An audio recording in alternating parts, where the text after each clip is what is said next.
Hey guys, what's going on? Welcome back to Crypto Hal. Apa kabar semuanya? Semoga kalian baik-baik aja. Kembali lagi dengan gua Fai Muhammad. Hari ini hari Kamis tanggal 14 bulan 7 2022 jam 12.13. Mungkin teman-teman akan mendapatkan video ini sekitar jam 2 atau setengah 3 karena proses rendering yang cukup memakan waktu lama ya guys.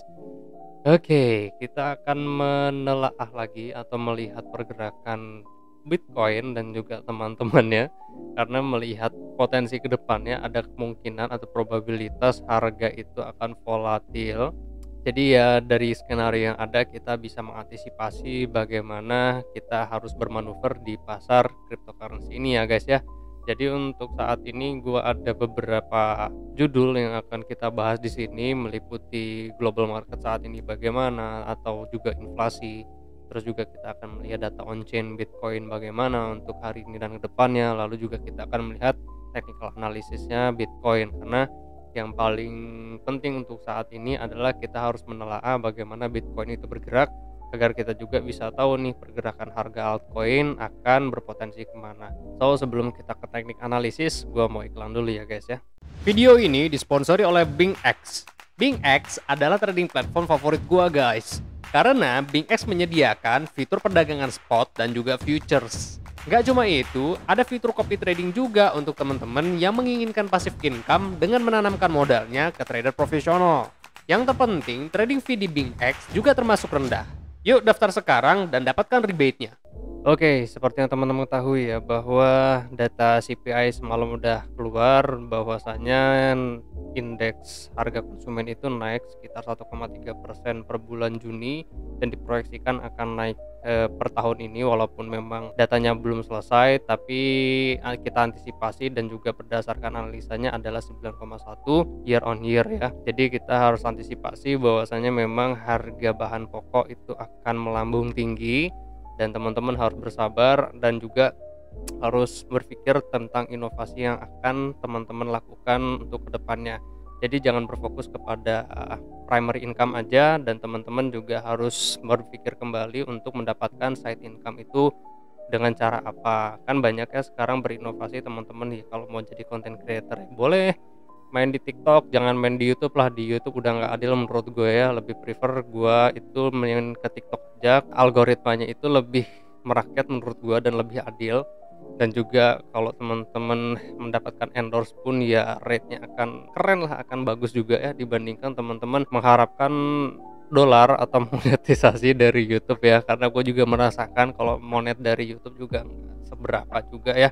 Ya jadi teman-teman bisa berinovasi kalau teman-teman mau menjadi content creator, atau teman-teman mungkin ya sekarang affiliate marketing juga di TikTok juga sekarang keren banget. Teman-teman tinggal bikin konten terus nge-review produknya orang, dan juga teman-teman nggak perlu bikin stockish apa ya istilahnya ya, punya etalase gitu atau buka toko ya. Teman-teman cukup bikin konten mereview produk orang, terus taruh link produknya di kontennya teman-teman di keranjang kuning, terus teman-teman bisa mendapatkan keuntungan dari situ kan. Ataupun ya teman-teman bisa lah berpikir cara lain, seperti contohnya ya teman-teman bisa jualan online atau kayak gimana. Kan sekarang juga medianya udah mumpuni banget ya untuk kita jualan online, sudah lebih mudah dibandingkan zaman dulu kita berdagang harus punya toko dan kawan-kawan.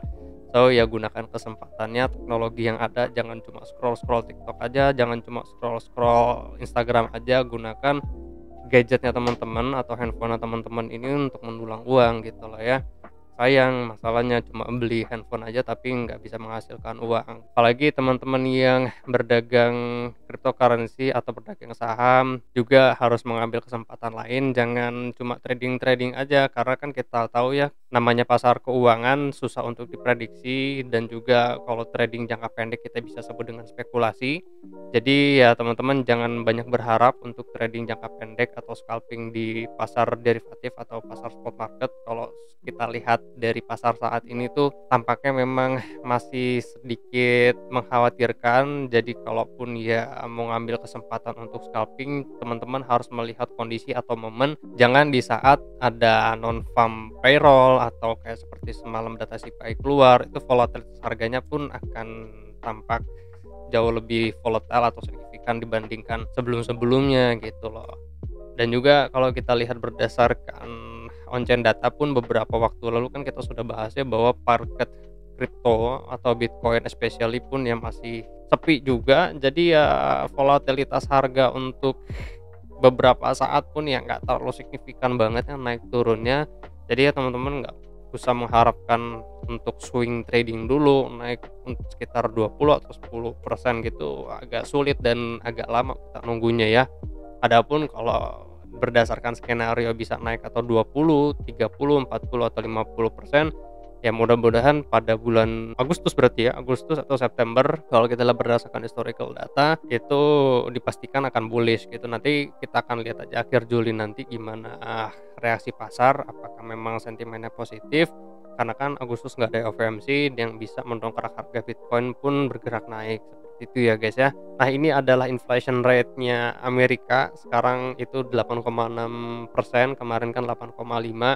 Jadi kita sudah merasakan beberapa bahan pokok udah naik semua ya, jadi teman-teman harap bersabar ya guys ya. Dan kalau untuk hari ini agendanya The Fed itu akan membahas tentang continuing jobless claims, terus ada PPI. Kalau untuk jobless claim ini memang membahas atau menghitung angka pengangguran ya yang ada di Amerika saat ini bagaimana.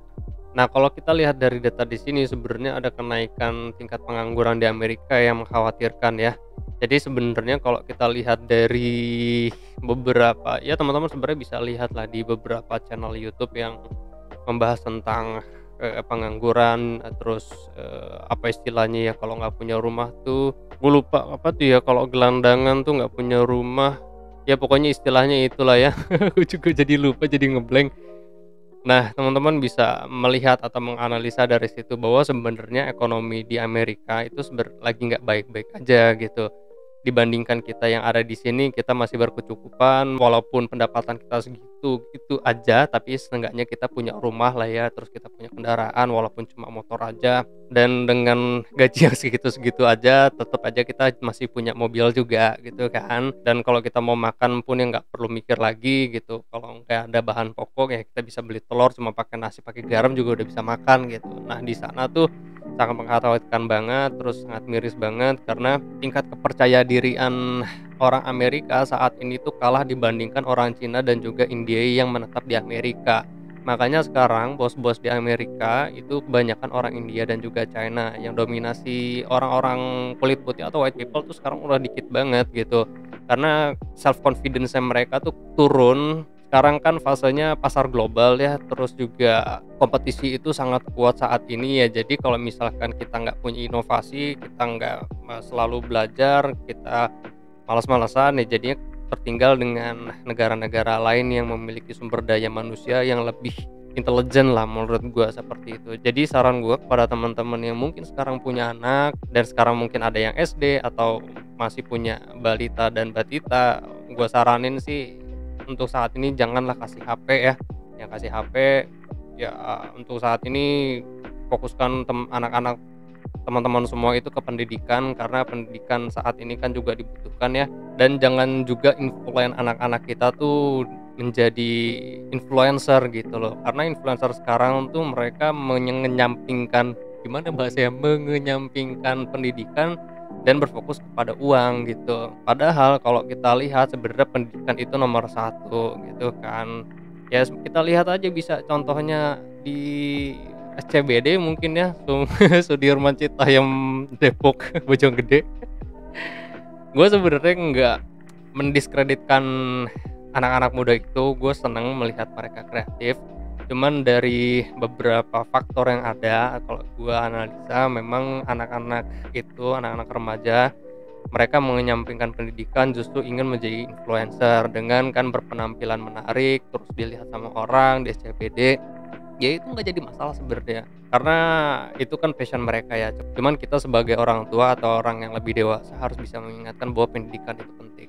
Dan kalau kita lihat dari PPI sendiri, kalau PPI itu untuk menghitungnya atau menganalisa pergantian harga jual barang atau jasa, terus teman-teman juga bisa memprediksi bila mana ada kenaikan angka dari sini berarti ada indikasi dolar itu bullish, dan kalau kita melihat angka itu menurun berarti ada potensi dolar itu ternyata masuk ke fase bearish. Nah, kalau untuk saat ini kan ada kenaikan ya, actual 8,3 dan diprediksikan akan segera naik sampai dengan 8,6. Dan kalau kita lihat berdasarkan indeks dolar saat ini pun ya memang ada kenaikan 108,245. So ya memang dolar saat ini menguat, yang kena imbasnya adalah nilai mata uang negara atau fiat lain ya guys ya, seperti rupiah yang kemarin sempat kena hit 15.000 dan juga euro yang sekarang setara dengan harga dolar. Jadi ya memang inflasi global ini kan killing us banget lah guys ya. Jadi teman-teman, gue harap bersabar menghadapi kehidupan ini. Bagaimanapun resiko yang ada ke depannya, tetap jalanin hidup aja dan berdoa ya, tetap ya, karena kita semua tuh punya penolong. Jadi kita harus mengimani bahwa Tuhan itu akan membantu kita dalam setiap permasalahan dan akan memberikan solusi yang terbaik itu ya guys ya. Dan kalau kita lihat agenda FOMC berarti 13 hari lagi, karena kan proyeksinya tanggal 27 ya. Nah, kalau kita lihat berdasarkan sentimen yang ada, kayaknya sih tanggal 27 nanti di saat FOMC suku bunga akan dinaikkan lagi 75 basis poin. Jadi ya teman-teman harus mempersiapkan diri. Tapi kalau kita lihat berdasarkan histori yang ada, hari H kan harga saham Amerika terus juga harga cryptocurrency itu naik kan, setelah itu baru harganya turun. Jadi memang gue harap ntar hari hanya ada kenaikan. Kalau teman-teman yang mau scalping ya boleh digunakan kesempatannya, tinggal teman-teman lihat aja nanti reaksi pasar berdasarkan data on chain. Kalau main di future derivatif ya lihat indikator derivatifnya bagaimana, apakah open interestnya tinggi. Kalau tinggi berarti ya dominasi pasar itu bullish ya guys. Dan kalau kita lihat berdasarkan analisa hari ini, memang exchange reserve itu naik ya guys, tapi nggak terlalu signifikan. Cuman kalau kita lihat berdasarkan summary, memang kan high selling pressure itu tinggi ya. High selling pressure itu tinggi, padahal high-nya udah di depan ya. Nah, kalau kita lihat hari ini, memang last value itu dua berapa nih? Ada titiknya nggak sih? Gua nggak bisa baca nih. Ada titiknya nggak sih guys? Ini berarti sekitar 2 million atau 2 jutaan ya. Dan ada kenaikan di sini juga. Jadi per tanggal 14 memang tingkat transaksi transfer saldo Bitcoin masuk ke dalam exchange itu lumayan besar. Nah, jadi teman-teman harus berhati-hati ya kalau ada kenaikan exchange reserve, berarti ada selling pressures yang dilakukan oleh para trader seperti itu. Dan untuk inflow sendiri sekarang last value itu 9k, dan untuk outflow itu berarti 9,8. Tingkat akumulasi saat ini memang besar, kemungkinannya ya semalam, karena semalam kan sempat hit 19 ribuan terus sekarang naik 20.100. Ya wajar aja kalau memang ada kenaikan, cuman kita belum bisa memastikan apakah memang ini adalah short term holder atau scalper.